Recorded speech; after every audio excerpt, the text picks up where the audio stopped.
10 Minutes to Bed, Little Mermaid by Rhiannon Fielding and Chris Chatterton.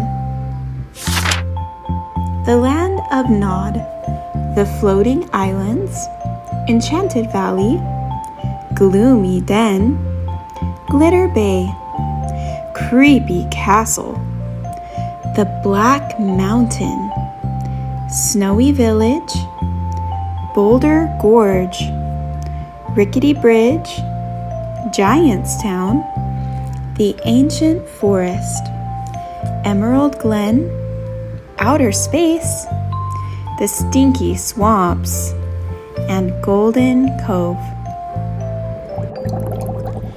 Deep below the ocean waves, among the wild sea flowers, a palace stood with shells for walls and shining pearls for towers.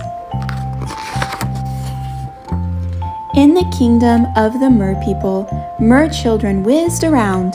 With 10 minutes to bedtime, though, someone could not be found. It was Splash, the little mermaid. She was diving, playing, leaping. 9 minutes, came her grandpa's call. Splash did not feel like sleeping. She wished she wasn't quite so small. She wanted to be brave. So with 8 minutes to bedtime, Splash dived deep beneath a wave.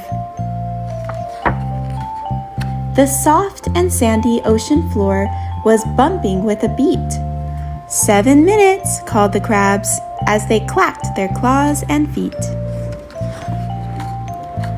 Through the water swiftly swam a school of rainbow fish.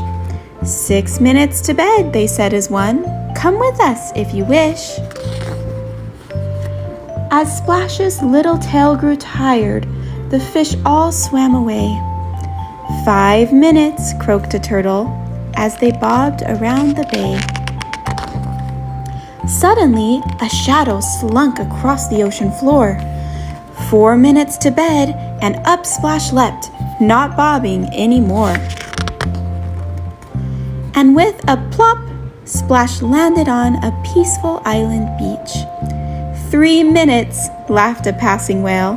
Hop on if you can reach. Zooming through the ocean as the spray fell down in showers.